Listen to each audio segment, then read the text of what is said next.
मैं दुनिया में उन बदकिस्मत लड़कियों में से थी जिसके माँ बाप बचपन में ही मर चुके थे और जो अपने मामा मामी के रहमो करम पर पल रही थी। मामी तो चलो गैर थी, लेकिन मामा अपने होते हुए भी मेरे ऊपर कुछ खास मेहरबान ना थे, लेकिन हाँ कभी कभी ख्याल रख लेते थे। लेकिन अपनी सगी बेटियों को मुझसे ज्यादा मोहब्बत देते थे। लेकिन मामा की भी जिंदगी ज्यादा नहीं थी, इसलिए वह भी मुझे बिल्कुल तन्हा अकेला छोड़कर इस दुनिया से चले गए।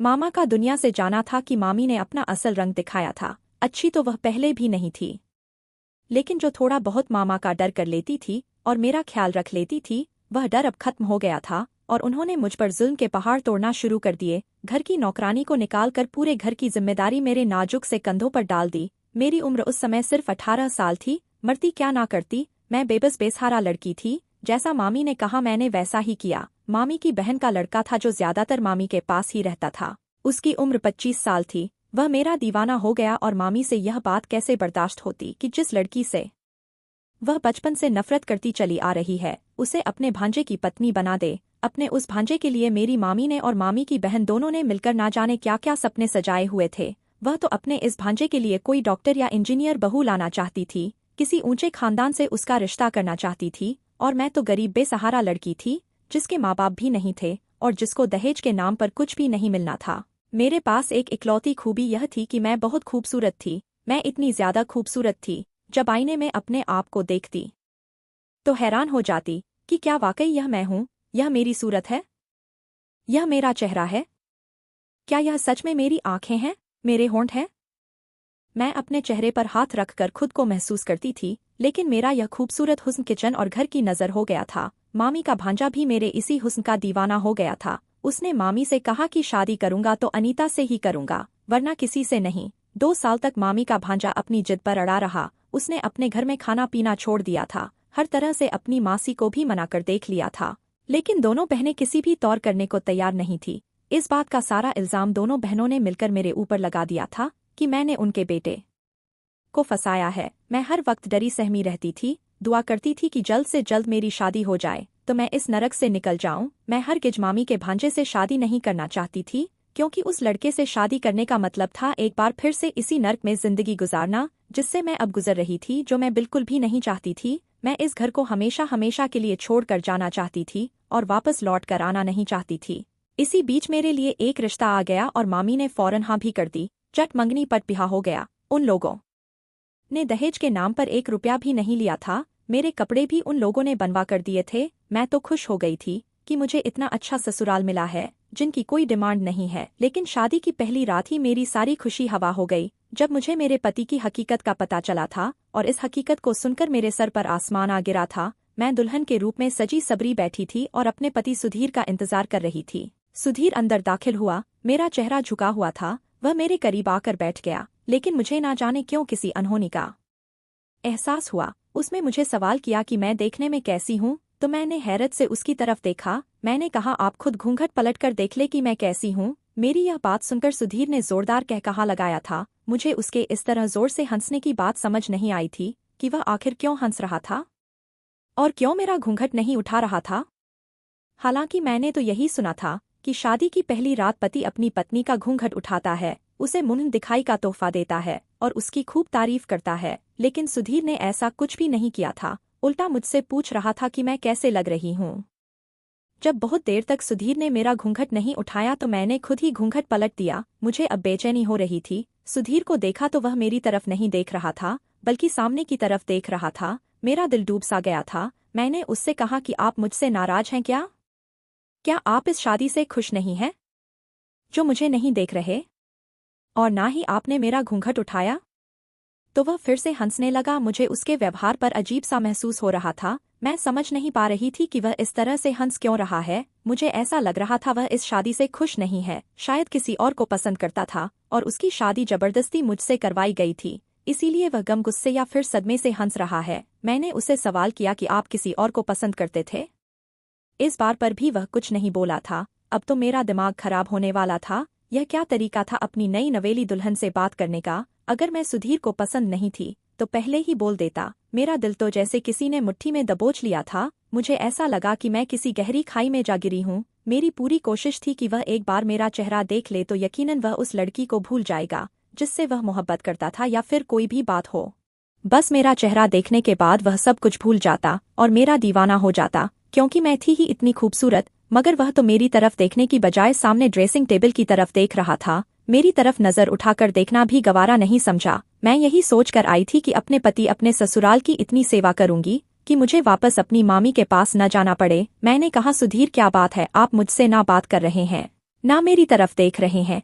मेरी यह बात सुनकर सुधीर ने कहा, अनीता जी, क्या आपको किसी ने नहीं बताया कि मैं देख नहीं सकता? अचानक से सुधीर ने कहा तो मुझे लगा वह मजाक कर रहा है। मैंने हैरत से उसे देखा था। मैंने कहा, सुधीर, यह मजाक का समय नहीं है, मुझे इस तरह का मजाक पसंद नहीं है, और आपके बारे में तो मैंने इस तरह की कोई बात नहीं सुनी है, और ना ही मैं ये बर्दाश्त कर सकती हूँ। भगवान आपकी आंखों को हमेशा सुरक्षित रखे। आपकी मोहब्बत तो मेरे लिए किसी पूजा से कम नहीं है। मैं बहुत ही आज्ञाकारी और वफादार पत्नी की तरह उससे कहा तो वह फिर से हंसने लगा। बोला, अनीता जी, यह दुनिया बहुत बेवफा है। अगर इंसान के अंदर कोई खूबी है तो दुनिया उससे मोहब्बत करती है, लेकिन अगर उस इंसान के अंदर कोई भी खूबी नहीं है, थोड़ी सी भी कमी हो, तो यही दुनिया वफादार से बेवफा हो जाती है। इस वक्त तुम मेरी मोहब्बत को पूजा का स्थान देना चाह रही हो, क्योंकि तुम्हें लगता है मेरे अंदर कोई कमी नहीं है, लेकिन मैं तुम्हें बता दूं कि मैं तुम्हारी मोहब्बत के लायक नहीं हूं, क्योंकि मैं एक अंधा आदमी हूं, पैदाइशी अंधा। मैंने सबसे सुन रखा है तुम बहुत खूबसूरत हो, लेकिन अफसोस मैं तुम्हारे हुस्न को देख नहीं सकता। सुधीर बोलता जा रहा था, लेकिन मुझे अभी ऐसा लग रहा था जैसे वह मजाक कर रहा है, और मुझे उसके इस तरह के मजाक करने पर गुस्सा भी आ रहा था। लेकिन थोड़ी ही देर में मुझे अंदाजा हो गया था कि यह मजाक नहीं था, यह मेरी जिंदगी की सबसे कड़वी हकीकत थी, जो शादी की पहली रात मेरे सामने खुलकर आई थी। और अब मैं फटी फटी आंखों से अपने पति सुधीर को देख रही थी। मेरे सपनों का महल एक पल में जमीन पर गिरकर ढेर हो गया था। मैं क्या सोचकर यहाँ आई थी, और जिस इंसान के सहारे पर आई थी, वह इंसान तो देख ही नहीं सकता था, और जो देख ही नहीं सकता वह मेरा सहारा कैसे बन सकता था? इसे तो खुद चलने के लिए किसी सहारे की जरूरत थी। मेरे साथ धोखा हुआ था, बहुत बड़ा धोखा, और यह धोखा मेरी मामी और मेरे ससुराल दोनों ने मिलकर किया था। मेरा गुस्से से बुरा हाल हो गया। मैं एकदम से खड़ी हो गई। मैंने गुस्से से कहा, आप लोगों को शर्म नहीं आई एक गरीब मासूम अनाथ लड़की के साथ इतना बड़ा धोखा करते हुए? मैंने गुस्से से कहा तो सुधीर ने कहा, तुम्हारी मामी को पता था कि मैं देख नहीं सकता हूँ। अगर उन्होंने तुम्हें नहीं बताया तो इसमें हमारा दोष नहीं है। तुम्हारे साथ धोखा हम लोगों ने नहीं, बल्कि तुम्हारी मामी ने किया है। उन्होंने हमसे कहा था कि उन्होंने तुम्हें बता दिया है कि लड़का देख नहीं सकता, और तुम इस बात पर राजी हो? सुधीर ने कहा तो मुझे गुस्सा आ गया। मैंने कहा, मैं राजी हूँ?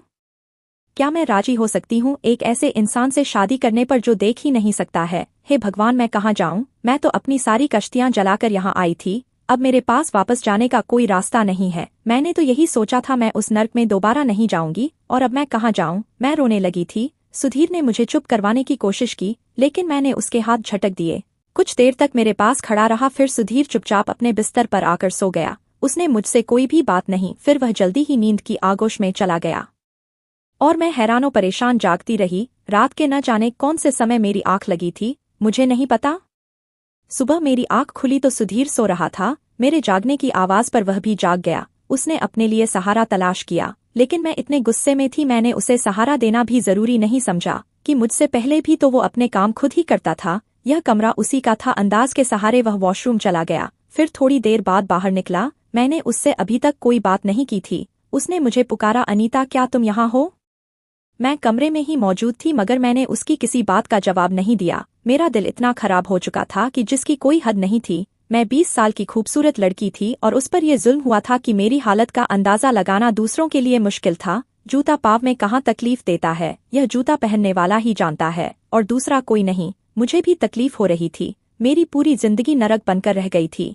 मेरी तकलीफ सिर्फ और सिर्फ मैं ही समझ सकती थी। आज मुझे अपने माँ बाप की बहुत याद आई थी। अगर वह जिंदा होते तो कभी भी मेरी शादी एक अंधे लड़के से ना करते। दिन यूं ही गुजरते गए। मेरी ससुराल में मेरा दिल नहीं लगता था, लगता भी कैसे? जिसके आसरे पर आई थी वह तो किसी काम का नहीं था। मेरी सास ने मुझसे कहा कि तुम्हारी मामी को हमने सारी हकीकत बता दी थी, और उन्होंने कहा कि तुम इस रिश्ते के लिए राजी हो। इंसानी हमदर्दी की खातिर सुधीर से शादी करना चाहती थी। मुझे अपने खानदान के लिए वारिस चाहिए था। अब तुम मुझे वारिस दोगी? मेरा बेटा दिल का बहुत अच्छा है। यह मत देखो कि वह अंधा है, तुम एक बार उसे दिल से अपना कर देखो, तुम्हारी जिंदगी स्वर्ग से भी खूबसूरत हो जाएगी। अपनी सास से बात करने के बाद मुझे एहसास हो गया था कि मेरे ससुराल वालों की कोई गलती नहीं थी। उन्होंने मेरी मामी को अंधेरे में नहीं रखा था, लेकिन मेरी मामी ने मुझे अंधेरे में धकेल दिया था। उन्होंने मुझसे यह सच्चाई छुपाई थी, लेकिन मेरे अंदर गुस्सा भरा हुआ था। मुझे वह अपना गुस्सा भी बाहर निकलना था। मैं अपनी सास पर गुस्से के मारे फट पड़ी। मैंने कहा, तो क्या जरूरत थी आपको अपने अंधे बेटे की शादी करने की? गुस्से के मारे मेरी आवाज बहुत तेज हो गई थी। मेरे गुस्से को देखकर मेरी सास ने रोना शुरू कर दिया कि मेरे बेटे को अंधा मत कहो, वह भले ही अंधा है, लेकिन सुधीर को कोई अंधा कहता है तो मुझे बहुत दुख होता है। सास की बात सुनकर मुझे और भी गुस्सा आ गया। मैंने कहा, अंधे को अगर अंधा ना कहूं तो क्या कहूं? मैं ऐसी पत्थर दिल और बेहिस लड़की पहले कभी नहीं थी। बहुत ही नरम दिन लड़की हुआ करती थी। जरा सा किसी को तकलीफ में देखती तो मुझे भी तकलीफ होती थी। मैंने कभी किसी मजबूर लाचार का मजाक नहीं उड़ाया था, लेकिन हालात ने मुझे पत्थर दिल और बेहिस बना दिया था। पहले तो मामी के व्यवहार ने मुझे पत्थर बना दिया। उन्होंने मेरे साथ नौकरानियों से भी बुरा व्यवहार किया था, और फिर उसके बाद एक अंधे लड़के से मेरी शादी करके मेरी जिंदगी को और भी नरक बना दिया था। हालांकि मेरी ससुराल में पैसे की कोई कमी नहीं थी, रुपए पैसे की खूब रेल पेल थी, हर चीज का ऐशो आराम था। लेकिन जब हम सफर ही किसी काबिल ना हो तो इस ऐशो आराम का कोई मतलब नहीं रहता। शादी के नाम पर मिलने वाले धोखे ने मुझे पत्थर दिल बना दिया था। दूसरों के जज्बात और एहसास की मुझे अब कोई चिंता नहीं थी। मेरे खुद के जज्बात चकनाचूर हो गए थे। मैं बुरे तरीके से टूट गई थी और मेरी समझ में नहीं आ रहा था मैं क्या करूं। फिर भी मैंने बहुत कोशिश की दिल लगाने की, लेकिन मेरा दिल नहीं लगता। मैं चाहती थी मेरे हुस्न को सराहा जाए, मेरी खूबसूरती की तारीफ की जाए। यह हक हर औरत का होता है। हर औरत का यह सपना होता है उसका हमसफर उसके साथ रहे, उसकी खूबसूरती की तारीफ करे, उससे प्यार करे। लेकिन मेरा यह हक मुझे नहीं मिला था, क्योंकि मेरा पति अंधा था और वह मेरे हुस्न को देख नहीं सकता था। अब मैं हर वक्त रोती रहती थी। सुधीर बंद कमरे में मेरी सिसकियां सुनता था, मुझे चुप करवाने की कोशिश भी करता था, लेकिन मुझे उसका अपने सामने होना बर्दाश्त नहीं होता था। मैं सुधीर का हाथ झटक देती थी, वह बेबस होकर बैठकर जाकर लेट जाता और मैं अपनी किस्मत पर आंसू बहाते रहती। न जाने मुझे क्या हो गया था, मैं बिल्कुल बदल कर रह गई थी। इस बीच एक दिन सुधीर ने कहा कि वह शहर से कहीं दूर जा रहा है और वापसी पर देर हो जाएगी। सुधीर ड्राइवर के साथ जाता था और ड्राइवर के साथ ही आता था। वह चला गया तो मैंने भी सुख का सांस लिया था। मैं घर के किसी भी काम को हाथ नहीं लगाती थी और वैसे भी घर में काम करने के लिए नौकरानियां थी, लेकिन मैं अपने मन से भी कोई काम नहीं करती थी। घर में किसी चीज की कमी नहीं थी, अगर कमी थी तो बस मेरे दिल को सुकून नहीं था। उसी दिन आधी रात को प्यास की वजह से मेरी आंख खुल गई। मैं उठकर किचन में आई और पानी पीने लगी। अचानक से पीछे से किसी ने मेरे मुंह पर हाथ रख दिया ताकि मैं चीख ना सकूं। जो कोई भी था उसकी पकड़ बहुत मजबूत थी। मैं बहुत ज्यादा डर गई थी। खुद को छुड़ाने की कोशिश करने लगी, लेकिन आने वाले इंसान ने मुझे छोड़ा नहीं था। मेरे मुंह को दबाने के साथ साथ उसने मुझे अपनी बाहों के घेरे में भी ले रखा था। अपने मुंह को मेरे कान के करीब लाकर धीरे से बोला, तुम बहुत खूबसूरत हो। मैंने जब से तुम्हारे हुस्न को देखा है तब से तुम्हारा दीवाना हो गया हूँ। आज तुम्हारा पति घर पर नहीं है, हालांकि वह होता तो कुछ देख नहीं सकता, लेकिन फिर भी मैं उसकी गैर मौजूदगी में आना चाहता था ताकि तुमसे खुलकर अपनी मोहब्बत का इजहार कर सकूं। मैं तुम्हें बता दूं कि मैं तुम्हारे पड़ोस में ही रहता हूँ और रोजाना अपने कमरे की खिड़की से तुम्हें बालकनी में खड़ा देखता हूँ। तुम्हारे चेहरे की उदासी मुझे बहुत बेचैन करती है। तुम्हारी यह खूबसूरत आंखें सिर्फ तारीफ करने के लिए बनी है, आंसुओं के लिए नहीं बनी। मुझे बहुत अफसोस होता है तुम जैसी खूबसूरत लड़की की शादी एक ऐसे इंसान से हो गई जो तुम्हारा हुस्न देख ही नहीं सकता। वह मेरे कान के करीब अपना मुंह लाकर सरगोशी के अंदाज में बोलता जा रहा था।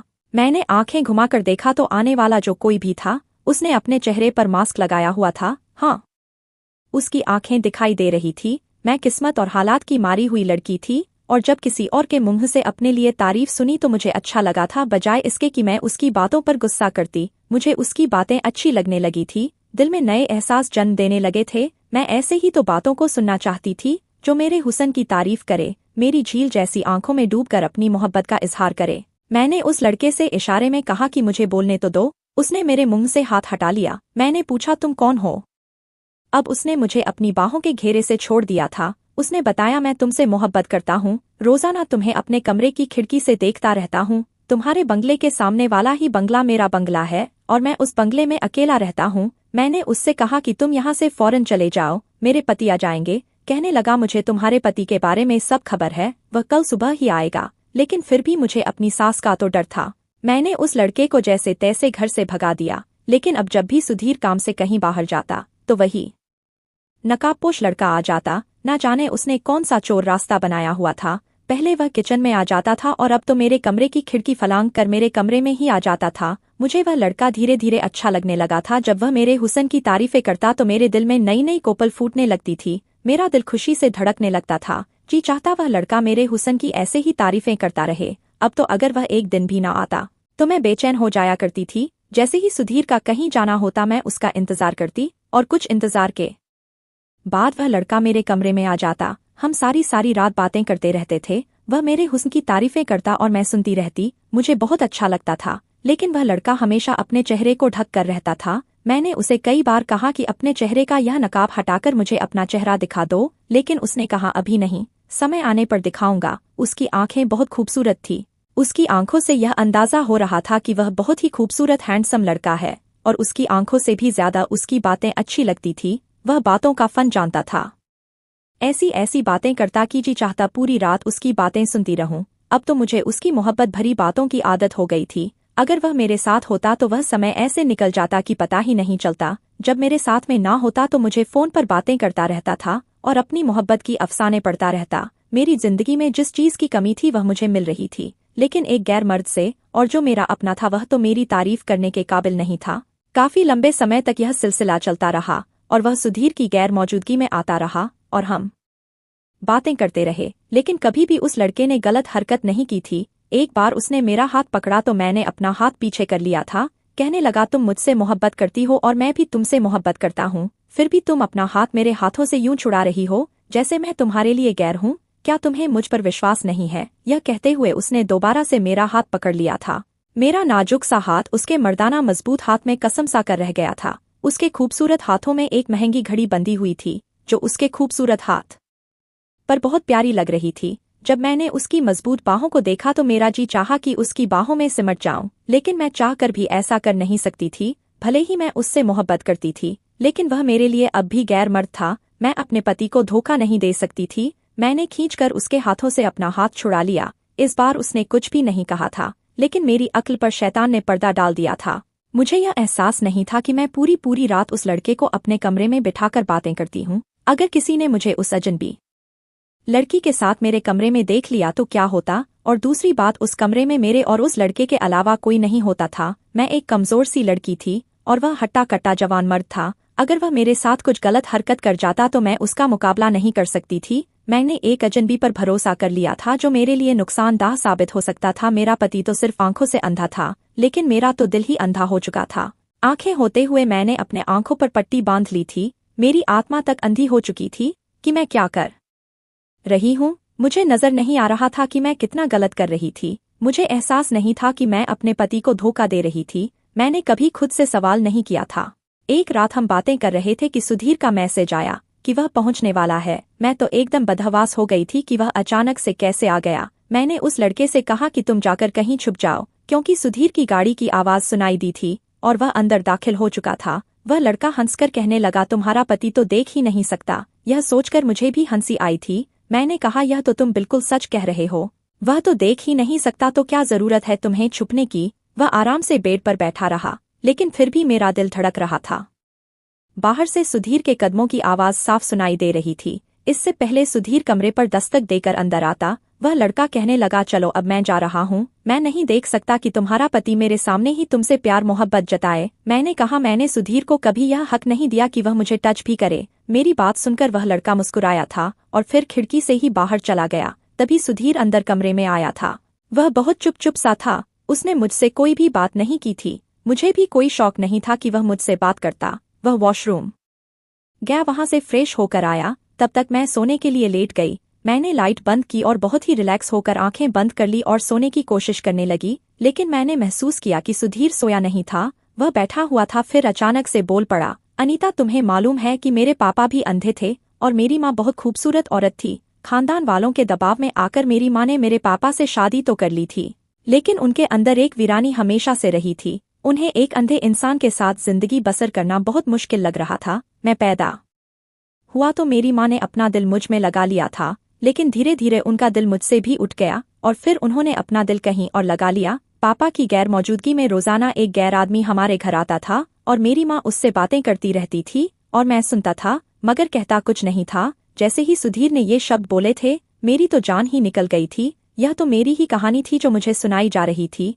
यानी कि मेरी सास के साथ भी यही जुल्म हुआ था और मेरी सास ने फिर मेरे साथ वही जुल्म दोहराया था। ना जाने क्यों मुझे एहसास हुआ कि मेरी सास ने अपने दुखों का बदला मुझसे लिया है। सुधीर फिर से बोला और जो बोला था उसे सुनकर तो मैं एकदम पत्थर की बन गई थी। कहने लगा कि मेरा पूरा बचपन खत्म हो गया, यहाँ तक कि मेरा लड़कपन और फिर जवानी भी आ गई। वह आदमी भी अब न जाने कहाँ चला गया था। अब मैं और मेरी माँ थी। मेरी माँ ने दूसरा बच्चा पैदा करने की जरूरत नहीं समझी थी। मेरे पापा भी इस दुनिया से चले गए। सारी जिंदगी मेरे बाप को यह पता ना चल सका कि उनकी गैर मौजूदगी में कोई उनके घर आता था, उनकी पत्नी के साथ टाइम गुजारता था। फिर मेरी माँ भी इतनी ढिठ बन गई थी कि उन्हें मेरे पापा की मौजूदगी और गैर मौजूदगी से कोई फर्क नहीं पड़ता था। मेरे पापा के सामने वह आदमी हमारे घर आता था और मेरी माँ उसे दूसरे कमरे में ले जाती थी। मैं उस समय छोटा था, लेकिन सारी बातें समझता था। मैं अपने पापा को ये सच्चाई बताकर उन्हें दुखी नहीं करना चाहता था, लेकिन मुझे अपने पापा का बहुत दुख होता था। वह बेचारे बाहर हाल में सोफे पर बैठे रहते थे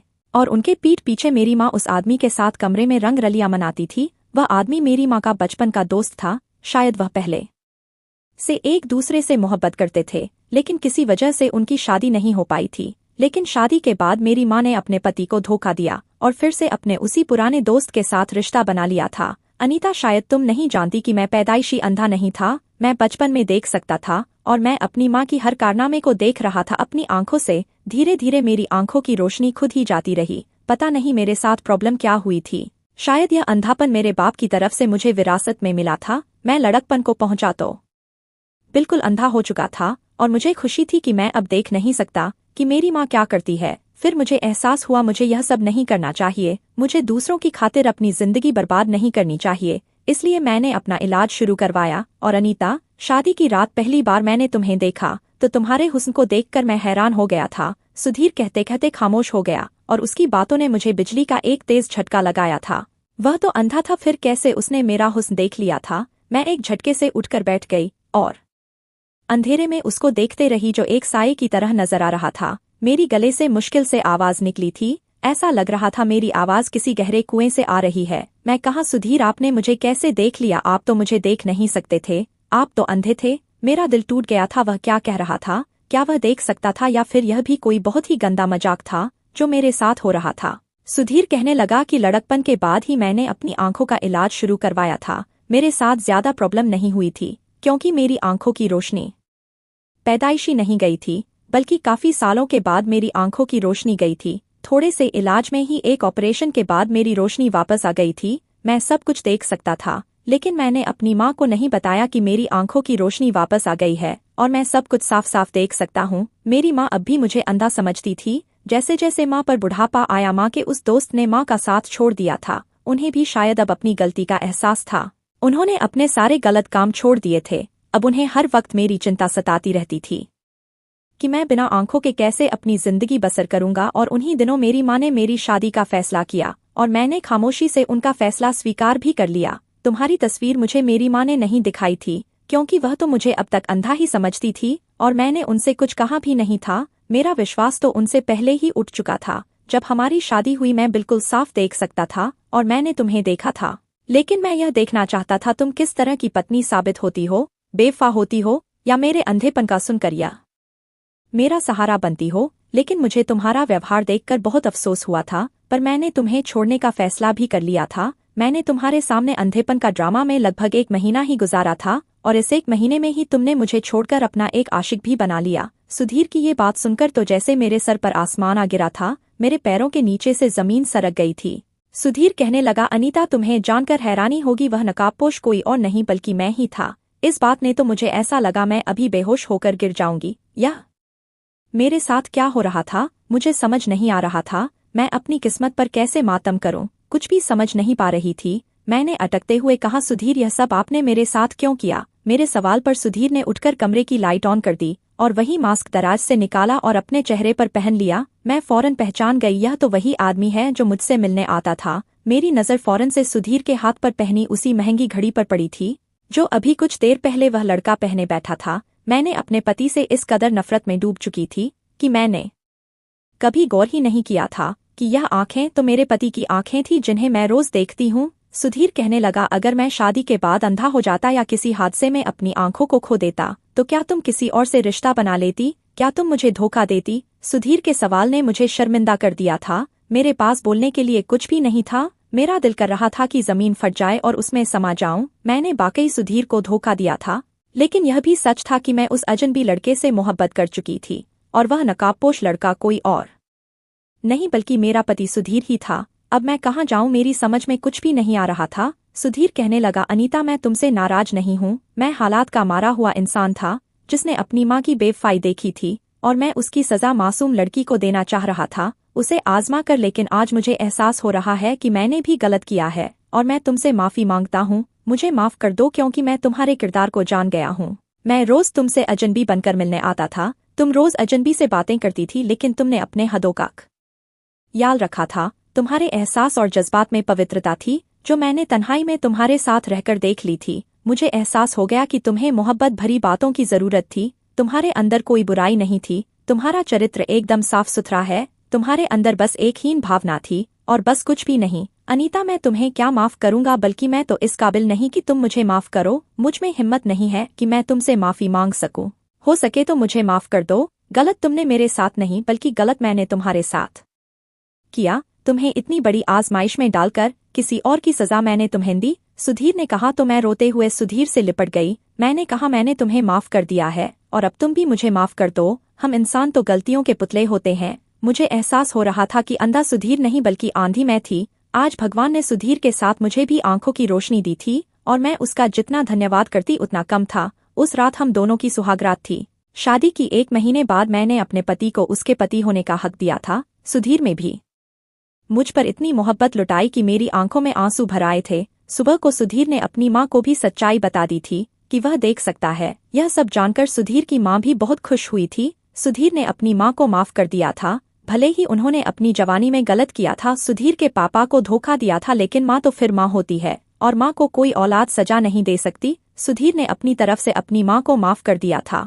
और उनकी तरफ से दिल साफ भी कर लिया था। मेरी सास भी अब पहले की तरह नहीं थी। वह अब हर वक्त भगवान की पूजा पाठ में लगी रहती। अपने आप को उन्होंने बिल्कुल बदल लिया था। शायद वह भी हालात की मारी हुई थी, और जब किस्मत ने उन्हें एक अंधा पति दिया तो वह उसे स्वीकार न कर पाई, और अपने पुराने प्यार से रिश्ता जोड़ बैठी। लेकिन वह भी धोखेबाज निकला, और उसके धोखे के बाद ही मेरी सास को एहसास हुआ कि उन्होंने कितनी बड़ी गलती की थी, और उसके बाद उन्होंने कभी कोई पाप नहीं किया था। खुद को भगवान की भक्ति में लीन कर लिया था।